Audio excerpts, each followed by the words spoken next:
En tout cas, merci de vous être d'être venu, de venir dans cet atelier. J'espère que vous y trouverez de l'intérêt. Donc, c'est devenir consultant indépendant en 7 points clés. Je vais vous présenter rapidement le sommaire de la présentation. On va commencer par se présenter brièvement, Sarah, ma collègue Sarah Nadji et moi-même, deux mots sur la société. Et puis ensuite, on va en quelques phrases expliquer pourquoi on a choisi ce sujet-là. Ensuite, on va effectivement dérouler les fameux 7 points clés pour devenir consultant indépendant. On terminera par les atouts du portage salarial, vous verrez pourquoi. Et ensuite, il y aura donc 10 à 15 minutes de questions-réponses, questions-réponses que vous aurez pu donc formuler par le chat tout au long de l'atelier. Quelques mots pour se présenter. Donc déjà, moi, je suis donc Régine, je vais présenter Sarah, pardon, excusez-moi, dans un premier temps. Donc Sarah Nadji, qui est également en ligne là, est responsable du développement chez Altros. Elle est donc, elle anime les réunions d'information, elle est au contact des prospects, elle répond à toutes les questions jusqu'à la signature en fait des contrats. Donc il y a une notion aussi d'accompagnement, d'information, mais aussi d'accompagnement pour démarrer la prestation. Et puis moi-même, je suis donc Régine Hérault, je suis chez Altros depuis 10 ans et je suis donc passée par plusieurs postes, on va dire. Aujourd'hui, je suis responsable de la communication et de la formation des consultants. Altros est donc un acteur majeur du portage salarial puisque Altros a été créé en 2002, hein, donc ça fait un petit paquet d'années. Et depuis la création, on a porté plus de 1000 consultants à travers nos services. Alors là, vous avez quelques chiffres qui vous donnent un volume de notre activité par rapport à l'année 2019, 2 millions de chiffres d'affaires. On a 188 consultants qui sont passés par nos services.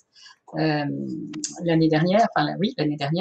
Et puis récemment, en avril 2018, Altros a rejoint le groupe Mare Nostrum, qui est un groupe leader sur les solutions ressources humaines.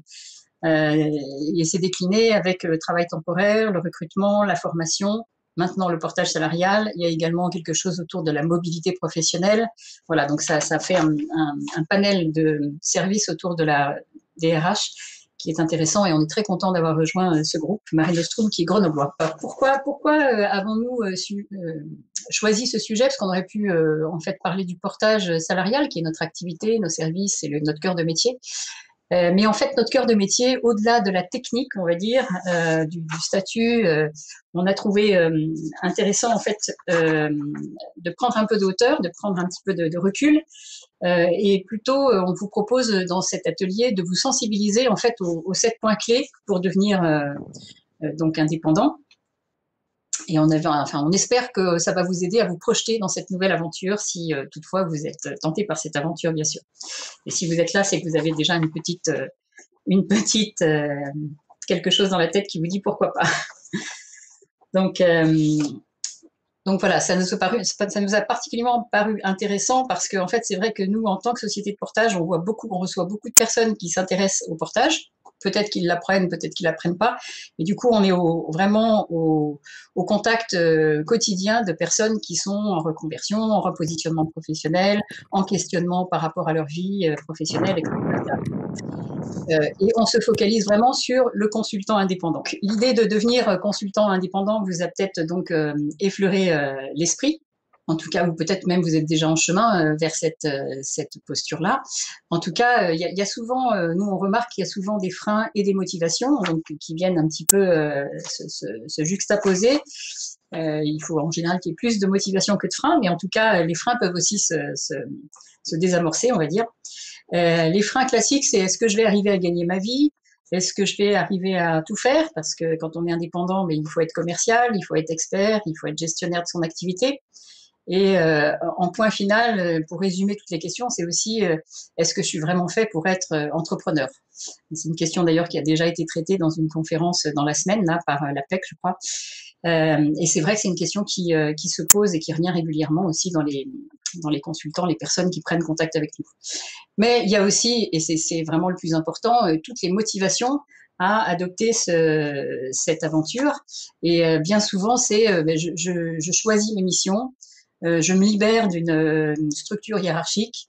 Donc je me sens plus libre, avec une meilleure une liberté d'organisation, une autonomie d'action. Parfois, ça peut aussi être je suis plus alignée avec mes valeurs, hein, quand il y a un écart trop important entre les valeurs de l'entreprise et mes propres valeurs, ben, je m'y retrouve pas, donc j'ai envie de changer. Je retrouve du sens dans mon activité. Ça peut être aussi une raison assez fréquente, hein, quand on fait l'impression de tourner un petit peu en rond dans différents postes, différentes sociétés. Finalement, il y a un peu une lassitude et j'ai envie de retrouver un peu de peps, donc retrouver du sens. Euh, Parfois, ça peut être aussi une motivation financière. Je gagne mieux ma vie, finalement. En tout cas, ce que je vais gagner est directement lié au travail que je réalise. Et puis, de façon beaucoup plus générale, qui est aussi très présent et très, très souvent exprimé, c'est l'envie d'être acteur de sa vie professionnelle. En tout cas, devenir consultant indépendant, c'est souvent, on voit arriver des personnes qui envisagent de quitter un statut salarié pour aller finalement vers une petite entreprise en solo. Dans un premier temps, en tout cas, en portage. Ça peut être après avec des ambitions plus importantes et évoluer vers des créations d'entreprises avec, là, en employant des personnes, etc. Nous, au niveau du portage salarial, c'est vraiment des personnes qui se posent la question sur je vais créer mon activité, en fait. Donc, c'est un vrai changement de posture, c'est un vrai changement de vie. Et c'est à notre sens très important d'y avoir réfléchi, bien évidemment, ça tombe sous le sens, mais également que votre entourage adhère à ce projet de vie parce que ça va forcément avoir des impacts, hein, dans votre vie avec votre entourage. Donc, vous l'aurez compris, hein, devenir consultant, ça ne s'improvise pas, ça se travaille. On ne parle plus de CV, mais d'une offre de service, d'une expertise. Et voilà, quand vous allez vous adresser à un futur client, vous allez lui parler d'égal à égal, hein. Vous êtes devant un partenaire, vous n'êtes plus dans un système hiérarchique, vous êtes un expert qui apporte une valeur ajoutée. Bien sûr, bon, il y a des compétences métiers, mais aussi beaucoup d'autres choses qui contribuent à la réussite de votre activité. Et c'est un petit peu un combiné de ces trois bulles que vous voyez à l'écran. D'une part, les savoir-faire. Donc là, on les a un petit peu déclinés, force de conviction, l'expérience, vos références, les compétences techniques, bien sûr. Par ailleurs, en parallèle, votre savoir-être. Donc là, c'est ce qui touche à la personne que vous êtes et puis les valeurs que vous portez. Et puis quelque chose dont on parle un peu moins souvent, le savoir évoluer. Ça nous a paru, ça nous paraît, encore une fois, dans les contacts que nous pouvons avoir, il y a se lancer, mais il y a aussi durer dans l'activité. Donc savoir évoluer, c'est une bulle qui est assez importante finalement pour faire ce changement. Donc là, c'est la capacité à écouter son marché, c'est de l'agilité commerciale, c'est de l'innovation, de la curiosité, du partage. Voilà, c'est tout ce genre de choses. Donc, une offre de service, c'est vraiment, parce que là, on parle donc d'identifier ses compétences pour réussir et pour aboutir vers une offre de service. Et c'est vraiment un combiné entre ce que je sais faire, ce que j'ai envie de faire, et puis la valeur que ça crée. C'est-à-dire qu'il faut que ça trouve aussi du répondant, hein, sur un marché avec des clients en face. Voilà. Et donc là, on voit au centre la zone de recouvrement entre ces trois bulles. Ça crée votre offre de service. Par exemple, quelqu'un qui est dans la communication, on peut intervenir sur différents domaines, que ça soit de la stratégie de communication, une production de support, mais aussi de la communication digitale avec le référencement, les réseaux sociaux, l'e-réputation. Les savoir-faire peuvent être vraiment multiples et du coup, vous pouvez être un petit peu un couteau suisse. La polyvalence peut effectivement et souvent appréciée, mais attention à ne pas vous desservir avec j'ai envie de dire, une carte au restaurant où on trouve aussi bien côte à côte pizza, sushi, salade mexicaine et coq au vin, parce qu'au final, on se dit, ils font beaucoup de choses, mais est-ce que tout ça, c'est bien bon? C'est pas sûr. Donc voilà, nous, on vous invite à vous questionner sur finalement quelles prestations vous avez envie de faire, vous savez faire, quelles prestations vous avez envie de faire. Choisissez une zone de confort parce que vous allez de toute façon avoir plein d'autres questions à résoudre. Donc sur l'expertise, choisissez votre zone de confort. Ne vous mettez pas d'emblée dans la difficulté. Vraiment, choisissez là où vous êtes bon, quitte à renoncer dans un premier temps à certaines prestations. Donc, notre recommandation par rapport à l'offre de service, c'est vraiment de la décliner en 3 ou 4 axes maximum, avec un peu un raisonnement assez simple qui est un besoin, un marché, une offre et du coup un processus de vente. Du coup, le point numéro 2, donc la deuxième clé, on va dire, c'est développer votre démarche commerciale. Donc, on peut noter comment dire, de façon très claire, une tendance à l'externalisation, ce qui veut dire que c'est un marché plutôt favorable en fait pour se lancer en consultant indépendant. Mais pour autant, c'est pas gagné, bien sûr, ça serait trop facile. Et donc, la compétence commerciale est vraiment la cassette qui est à activer, quel que soit votre projet, j'ai envie de dire. Donc là, je parle de la démarche commerciale avec comme point d'orgue la signature d'un contrat avec une mission au bout, d'un ou plusieurs contrats, bien sûr. Donc, selon votre parcours, votre formation et vos pratiques, vous allez avoir une fibre commerciale qui est déjà plus ou moins développée. Si elle ne l'est pas trop, notre invitation, là aussi, c'est pourquoi pas vous former. C'est peut-être le moment de vous former parce que vous allez assez facilement pouvoir déléguer d'autres activités comme la comptabilité, la communication, mais beaucoup plus difficilement vos actions commerciales. Parce que là, encore une fois, c'est vous qui portez votre projet, c'est vous qui incarnez votre projet. Donc, on envisage difficilement qu'un consultant indépendant fasse appel à un commercial pour décrocher des missions. Ça peut se faire, il y en a, bien sûr, ça peut être des ambassadeurs, des prescripteurs, bien sûr, mais vous êtes vraiment à l'origine des actions commerciales. Donc la formation peut être utile à ce niveau-là et peut porter que sur un aspect, négocier par exemple, ou bien comment je fidélise mes clients. Et là, il y a une offre très très importante, bien sûr, sur le marché de formation dans le domaine commercial. Donc voilà, notre recommandation là-dessus, c'est vraiment de muscler votre fibre commerciale. Ça ne sera jamais perdu et vous ne le regretterez pas.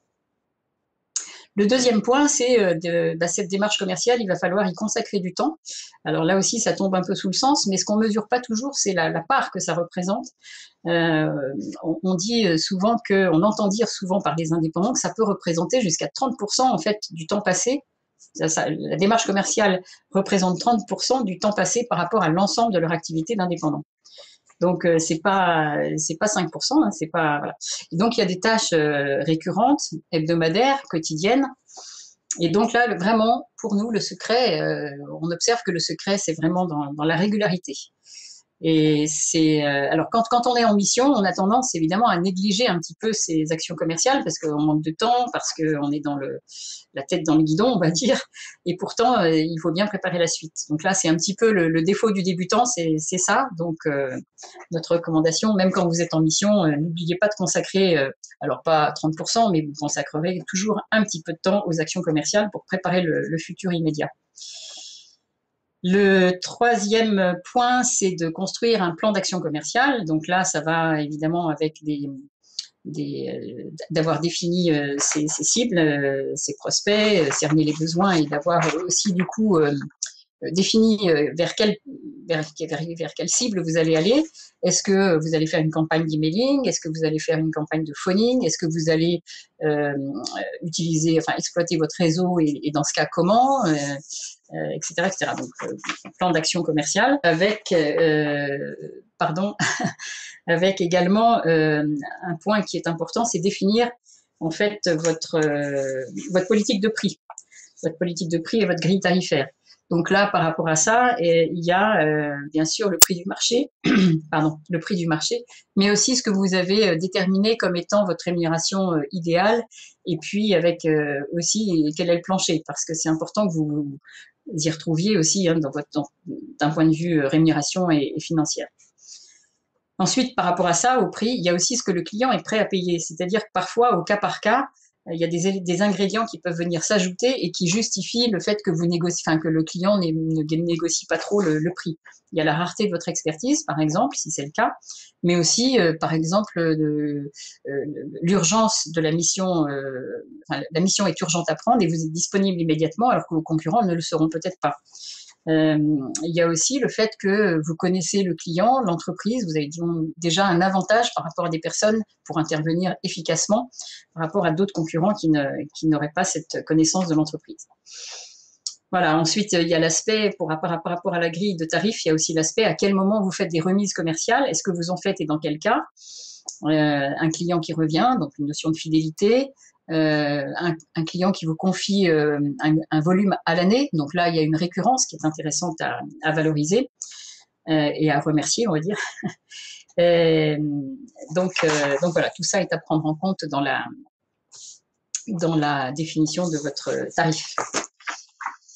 Donc, je fais un tout petit retour en arrière dans le plan d'action commerciale. Donc, il y a effectivement identifier les prospects et cerner leurs besoins. Donc là, c'est assez variable selon votre expertise, hein, mais ça peut être des entreprises. Et dans les entreprises, ça peut être des grands comptes, des PME, des TPE, plutôt des startups. Est-ce que vous serez en direct avec le client final ou en sous-traitance? Est-ce que vous êtes dans le domaine public avec les collectivités territoriales, auquel cas vous serez donc intéressé par répondre à des appels d'offres?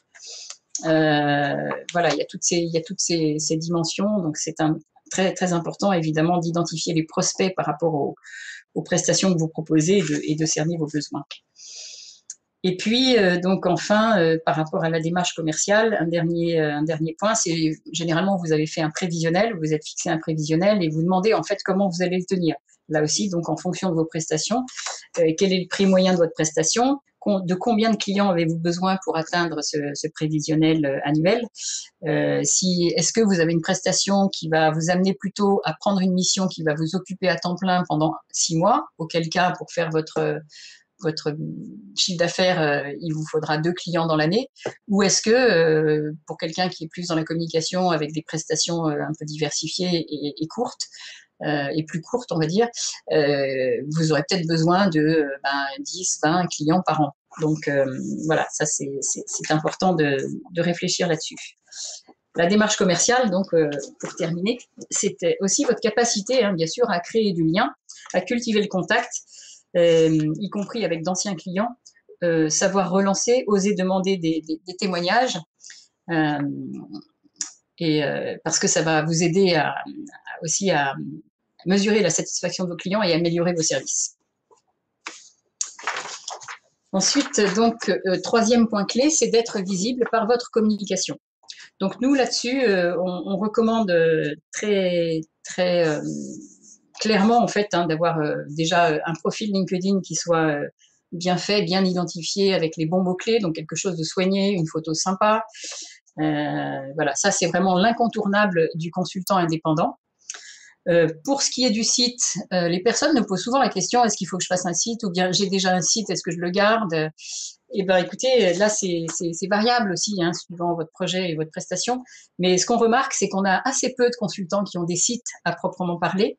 Il y a une visibilité, évidemment, digitale, hein, ça c'est évident. La communication digitale est incontournable aujourd'hui pour exister, hein, on va dire, sur le marché, mais pas forcément à travers un site. S'il y a un autre outil à privilégier, on va dire que ça serait plutôt la newsletter, parce qu'un site, ça suppose aussi qu'il soit animé. Si le site n'est pas animé, c'est comme si la télévision, vous avez une télévision qui est éteinte, quoi, hein. Et c'est donc beaucoup de travail du coup pour l'animer. La newsletter, par contre, ça nous semble plus simple à mettre en œuvre. Vous pouvez adopter la fréquence que vous avez. Vous maîtrisez à qui vous l'envoyez parce que vous avez une base de données que vous créez. Et puis, c'est une bonne façon de se rappeler aux bons souvenirs d'anciens clients. Et puis, l'autre chose également, c'est qu'il y a des outils d'emailing gratuits qui sont très efficaces, en dessous de 2000 envois par mois. Et donc, c'est déjà une bonne... Quand on a fait 2000 envois par mois, on est déjà content. Donc voilà, notre recommandation par rapport à la communication digitale, un profil LinkedIn très soigné et éventuellement une newsletter à voir, selon votre temps, la prestation que vous faites, le public auquel vous vous adressez. Et puis, bien sûr, une communication présentielle en chair et en os. Donc ça, c'est une valeur rare en ce moment, en chair et en os. Mais voilà, en tout cas, c'est très important quand vous êtes en indépendant comme ça, vraiment d'être dans le contact. Prenez contact avec d'autres, recommandez d'autres consultants, faites-vous recommander, mettez en relation deux personnes de vos contacts qui ont une proximité d'intérêt. Et voilà, donc ça, c'est par rapport à l'aspect contact. Bien sûr, restez vous-même, hein, les discussions sont authentiques, fluides, elles peuvent être joyeuses, sérieuses. Voilà, il faut que vous restiez vous-même parce que c'est là où, encore une fois, vous serez remarqué, on va dire. Voilà. Par rapport à la la communication présentielle, l'outil reste toujours le même, hein, la carte de visite. N'en faites pas en trop grande quantité parce qu'il y a des chances qu'elle évolue. Peut-être que vous mettiez d'autres textes au bout d'un certain temps. Et c'était très possible d'éditer ça maintenant facilement en petite quantité. Le quatrième point clé, c'est du coup tirer parti de la démarche commerciale, de la démarche réseau, pardon. Donc là, on a essayé dans le visuel alors bien sûr, le premier bénéfice, c'est d'être visible. Donc on est un peu à la frontière de la communication et de la démarche réseau, mais en tout cas, c'est un des bénéfices, c'est d'être visible. Mais il y a aussi plein d'autres bénéfices autour de tout ça. C'est par exemple grandir, s'inspirer au contact des autres et dans un collectif. Travailler sa posture, développer ses compétences, bénéficier de conseils. Voilà, il y a plusieurs bénéfices, hein, bien évidemment, et c'est un vrai levier pour des indépendants qui sont souvent un peu en solo. Ce qui est important à avoir en tête, là, c'est que c'est vérifié par des études, mais dans 80% des cas, un client choisit un consultant qui lui a été recommandé par son réseau. Donc, c'est vraiment le métier de conseil et de prestation, c'est vraiment un secteur qui marche sur le bouche à oreille. D'où l'importance vraiment d'être présent dans des réseaux. Ou alors, c'est vraiment que vous êtes dans des niches très étroites et vous n'avez pas forcément besoin du coup de cette activité réseau de façon aussi importante. Mais en tout cas, c'est quand même la majorité des personnes, on le constate aussi chez nous, obtiennent leur mission avec des personnes pour lesquelles on les a recommandées, lesquelles leur réseau les a recommandées. Donc voilà, ça veut dire aussi s'entraîner au fameux pitch, hein, bien sûr, parce que dans les réseaux, il y a les réseaux familiales, amicales, professionnels. D'ailleurs, sur Grenoble, hein, il y a foultitude de réseaux. Il y a des réseaux d'anciennes écoles, par exemple, des anciens de votre école, ça peut être un réseau de pairs, je pense, pour quelqu'un qui est dans la communication, club des communicants, par exemple. Donc ça, c'est intéressant parce que ça permet des échanges de pratiques. Des clubs d'affaires, bon, là, c'est typiquement pour développer son chiffre d'affaires. Des clubs comme aussi Ecobiz pour mieux connaître le tissu économique local. Et là, c'est vraiment, on est dans des réseaux où on est en one-to-one. Enfin, ce que je veux dire, c'est qu'on connaît les gens vraiment de visu, on les rencontre, il y a vraiment un contact direct très intéressant. Donc voilà, là aussi, il y a beaucoup d'offres en fait au niveau du réseau. Donc notre recommandation, c'est attention à ne pas s'éparpiller. C'est bien d'avoir du réseau, mais il faut savoir que ça prend du temps aussi, parce que pour qu'il soit de qualité, il faut y consacrer un peu de temps, aller parfois aux after-work, en fin de journée, etc., ou en petit déjeuner. Et donc, choisissez, notre recommandation, c'est vraiment de choisir un ou deux réseaux dans lesquels vous allez être très présent, vous allez être régulier, et puis si finalement il ne vous convient pas, l'année suivante, vous changez, vous essayez un autre réseau. Mais voilà, c'est important. D'autant qu'en plus, c'est aussi un budget, hein, donc être dans 4-5 réseaux, ça n'a pas de sens en tout cas. Donc le cinquième point porte sur le nouvel environnement de travail, parce que effectivement, on revient un petit peu au changement de vie professionnelle. Hein. Quand on est salarié, on ne se pose pas la question de savoir où est-ce qu'on va se rendre au bureau le matin. Quand on est consultant indépendant, par contre, on peut tout à fait se poser la question. Donc là, le visuel montre que voilà, dans la journée, on traite beaucoup de choses, hein, du commercial, de la communication, de la production de contenu, de l'évaluation, des choses comme ça. Donc là, il est vraiment important d'avoir un espace de travail qui soit adapté et qui soit confortable. Donc il peut être à votre domicile. Hein, mais dans ce cas, est-ce que vous pouvez, de nouveau peut-être, est-ce que vous pouvez aménager un espace qui est vraiment dédié à cette activité professionnelle qui est la vôtre? Ça peut être chez le client. Pour tout ce qui est compétence qui va s'exercer en milieu industriel, ça sera plutôt le cas. Vous serez chez le client, peut-être même sur des sites de production. Ça peut être en coworking ou un mix des deux, hein, d'ailleurs, avec une partie à domicile puis de temps en temps en coworking. L'intérêt du coworking, c'est que vous êtes déjà dans un lieu où il y a d'autres personnes qui sont dans votre situation, soit en consultant, soit en télétravail, etc. Donc voilà. En tout cas, il y a là aussi pas mal de possibilités. À vous de voir ce qui vous convient le mieux par rapport à votre situation professionnelle et puis votre prestation, bien sûr. Et puis, une fois que vous avez l'espace, il y a aussi le poste de travail. Donc, pour un consultant, c'est l'incontournable PC, mais aussi les logiciels nécessaires pour réaliser vos missions. Hein, là, encore, quand on est salarié, on ne se pose pas forcément la question, tout nous est fourni. Mais quand on passe dans la posture de l'indépendant, de quoi j'ai besoin pour réaliser mes missions, c'est à prendre en compte, bien évidemment. Deuxième point par rapport à l'environnement de travail, c'est les frais qui sont liés à votre activité, parce que c'est important aussi de les prendre en compte dans le calcul de vos prix. Donc, à titre d'exemple, qu'est-ce que vous prévoyez pour faire une sauvegarde de vos données informatiques, puisque tout est digitalisé, dématérialisé aujourd'hui, c'est très très important de pouvoir faire des sauvegardes. On peut, enfin, voilà, c'est vraiment un incontournable là aussi.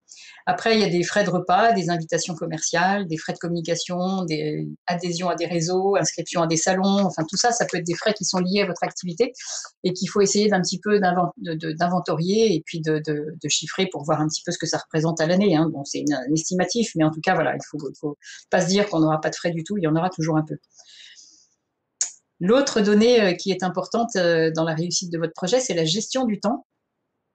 Et là, là-dessus, il y a un peu deux dimensions. C'est bien estimer le temps à consacrer à vos missions, les missions que vous avez vendues. Donc là, souvent, vous déterminez un tarif jour d'intervention. Une fois que vous avez un peu cerné, bien sûr, votre offre de service, la demande, le besoin, l'offre que vous avez faite.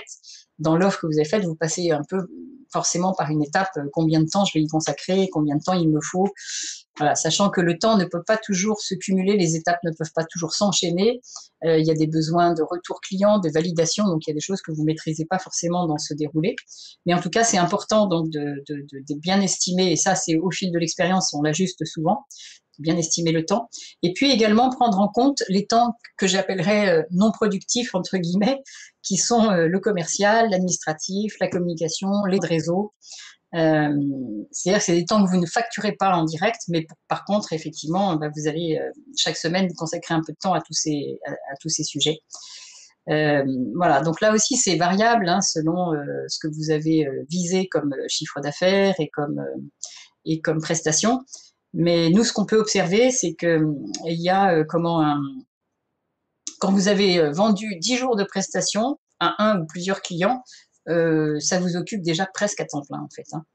Donc, parce que souvent, les 15 jours, les 10 jours deviennent aux 12, et puis il y a tout l'à côté, et donc tout mis bout à bout par rapport à 20 jours ouvrés, c'est presque un temps plein. Donc, nous, quand les consultants ont déjà vendu 10 jours, ils sont très très contents, évidemment, hein, mais c'est pour avoir un petit peu une mesure. On peut se dire, j'ai vendu que 4 jours, ben mince, j'ai vendu que 4 jours. Bah oui, c'est déjà bien. il reste 6 jours à vendre pour faire pratiquement un temps plein. Donc ça, c'est aussi à prendre dans le calcul de votre prix aussi, hein, parce que autant en salarié, on travaille 20 jours ouvrés, autant en consultant, vous n'allez pas facturer forcément 20 jours ouvrés. Donc c'est pour que ça puisse vous faire vivre, les 10 jours facturés doivent vous faire vivre les 20 jours, quoi, en fait. Hein. Voilà, donc ça c'est important. Et c'est une notion qu'on n'a pas forcément quand on est salarié. Enfin, on travaille, bien sûr, la gestion du temps, c'est aussi une problématique des salariés, bien évidemment. Mais disons que ça ne se pose pas dans le même contexte. Dernier point, en fait, c'est des liens avec de nouveaux collègues, avec des guillemets. Mais là aussi, en fait, hein, il y a un petit peu... il peut y avoir à la fois très envie de se lancer dans une nouvelle aventure et à la fois cette aventure elle peut être avec un ressenti un petit peu trop solo. Donc voilà, il n'y a plus forcément cette appartenance à un groupe, à une société, à une culture d'entreprise. Donc là aussi, notre recommandation, c'est de vous choisir des collègues, en fait. Hein. À travers les réseaux, on en a déjà parlé, mais ça peut être aussi quelqu'un que vous connaissez bien professionnellement et vous faites un binôme régulièrement sur des thématiques qui vous sont communes. Ça peut être très stimulant. Hein. Voilà. En tout cas, notre recommandation, c'est ne restez pas seul, entourez-vous pour le business, mais aussi pour votre santé à vous d'entrepreneur. Parce que vraiment, le relationnel contribue énormément au bien-être en fait professionnel. Là-dessus, du coup, je fais un petit focus sur une étude qui a été faite sur 2000 salariés. Alors, elle date un petit peu, c'est 2016. Et d'ailleurs, je crois que les résultats ont pas mal changé, non pas sur le contenu, mais sur l'ordre des facteurs. Les 6 conditions du bonheur au travail, on voit qu'en position 3, on retrouve la connaissance et en position 6, une bonne ambiance. Et donc voilà, la reconnaissance, c'est quand vous êtes consultant indépendant, qui va vous féliciter en fait sur votre travail, sur le travail de qualité. Donc on arrive au point numéro 6. La clé numéro 6, donc c'est évoluer pour réussir dans la durée. En fait, hein, c'est une notion d'être pérenne.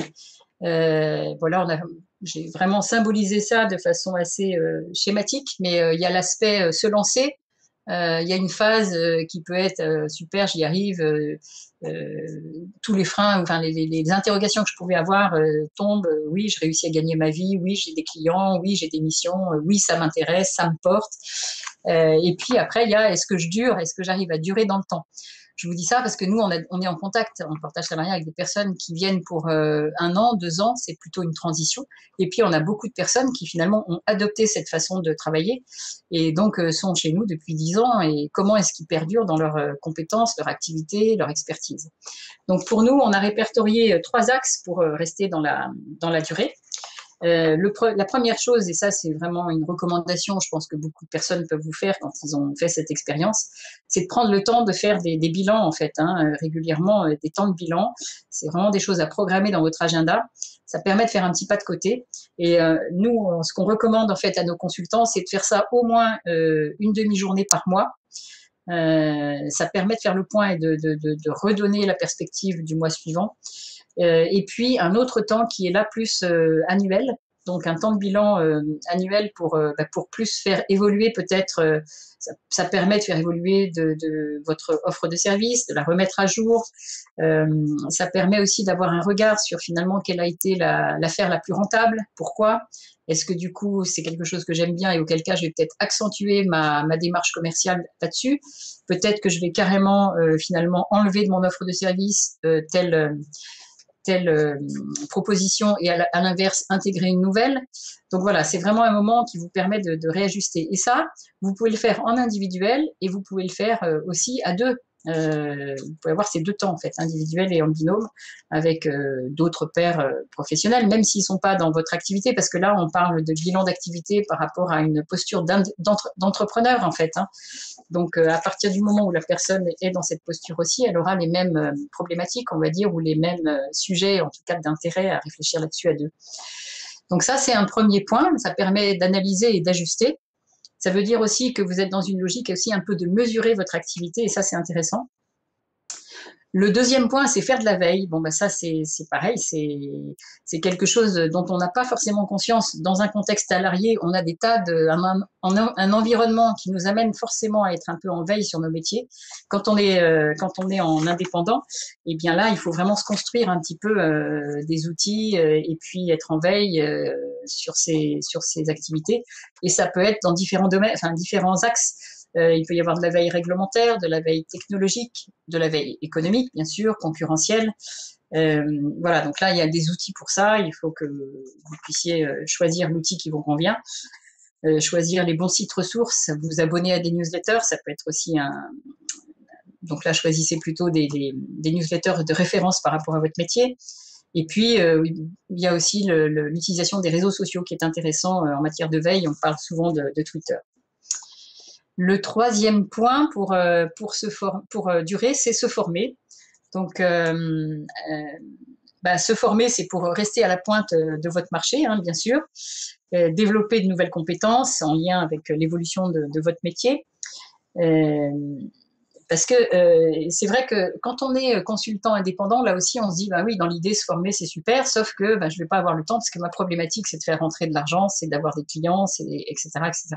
Donc certes, dans un premier temps, on va être là-dedans, mais par contre, si vous voulez durer, il va forcément falloir à un moment donné vous former. Alors vous former, c'est pas forcément prendre 10 jours et se former, ça peut être une journée, etc. Mais vraiment, rester en veille là-dessus.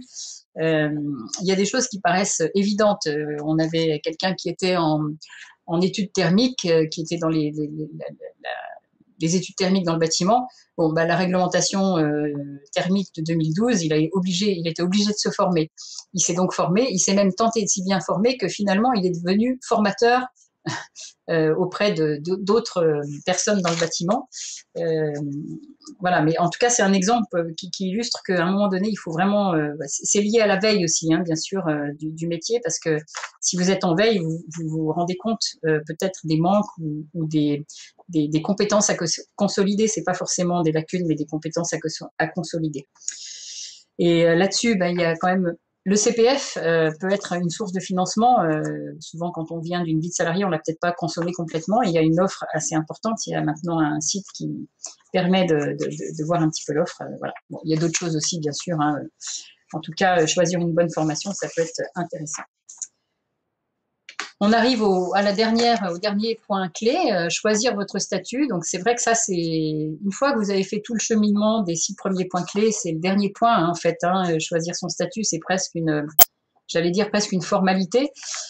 Donc là, je vais peut-être pas passer en revue parce que ça serait peut-être un petit peu fastidieux tout le comparatif, mais disons qu'on a retenu un petit peu trois formules, on va dire, la SARL, le URL, et puis la micro-entreprise et le portage salarial, avec une douzaine de critères sur la colonne de gauche. Donc voilà, ça permet en tout cas de voir un petit peu quel est enfin, à travers ce tableau, ça permet d'avoir un peu une grille d'analyse, on va dire, par rapport à votre prestation, votre projet. Et puis, est-ce que vous avez, si vous avez l'ambition de créer une société avec des salariés, ben, vous irez sans doute pas vers le portage. Donc nous, on a aussi cette mission, hein, pour nous, c'est très important quand les personnes viennent vers nous. L'idée, c'est pas de leur vendre à tout prix du portage salarial parce que ça va être leur outil de développement de leur activité. Donc, il faut qu'ils soient sûrs du bon choix, qu'il y ait une pertinence. Et donc, nous, ça nous arrive de leur dire, bah, écoutez, je pense pas que le portage soit adapté à votre projet. Commencez peut-être par la micro-entreprise. Si ça grossit, à ce moment-là, peut-être le portage ou la création. À l'inverse, ben, tel que vous me parlez de votre projet, ça serait plutôt une création d'entreprise, peut-être directement. Est-ce que vous avez vraiment besoin de passer par le portage? Voilà, donc c'est intéressant vraiment de se poser là cette question. Quel est le bon outil que je vais choisir pour développer mon projet et puis, ben, bien sûr, aller vers quelque chose qui marche, quoi. En tout cas, ce qu'on peut retenir, c'est qu'effectivement, le portage salarial, on va dire que l'avantage du portage salarial, c'est quelque chose qui se met en place très rapidement. Hein. Vous venez nous voir, le lendemain, quasiment, vous êtes en mission. Donc, par rapport à cette clé-là qui est de choisir son statut, on se dit souvent, ben voilà, ça demande de rencontrer peut-être des entrepreneurs, des personnes qui sont en portage pour me renseigner, voir les avantages, comparer, discuter. Et donc, ça peut prendre du temps. Nous, notre recommandation par rapport à ça, si dans cette phase d'enquête un petit peu et d'évaluation de savoir de quel est le meilleur statut pour votre activité, si vous avez une mission qui se présente, mais prenez le portage parce que vous pouvez continuer à réfléchir sur votre statut, mais vous ne loupez pas la mission, vous la prenez très facilement avec le moindre risque et ça ne vous empêche pas finalement peut-être de quitter le portage. Quand vous êtes en portage salarial, en fait, vous pouvez l'adopter pour le temps d'une mission. Ça ne vous permet de pas la perdre, de la prendre et puis de vous donner du temps pour réfléchir et pas vous mettre la pression sur qu'est-ce que je choisis, quoi. Donc voilà, il y avait donc en fait il y a 2 slides sur ce tableau. On a l'autre donnée importante par rapport au portage, hein, c'est que vous avez une couverture sociale puisque vous devenez quelque part salarié de votre propre activité. Donc tous les frais qui sont engagés par votre embauche sont financés par le chiffre d'affaires que vous amenez. C'est ce qui peut faire dire à certains que c'est cher, mais finalement pas tant que ça, puisque on voit aussi que que dans les charges sociales là, de rémunération en SARL, ça peut être quasiment pareil, identique au portage salarial. Donc c'est pas forcément qu'une question de prix, c'est dans le prix qu'est-ce qu'il y a, quoi. Et donc dans le portage salarial, il y a vraiment une couverture sociale, donc cotisation, retraite, Pôle emploi, etc. Donc là, c'est aussi des données qui sont intéressantes à visiter pour faire votre choix. Vous l'aurez compris, pour nous, hein, le portage salarial est un très bon outil pour devenir indépendant. Donc, du coup, je termine en fait la présentation par un petit focus sur le portage salarial.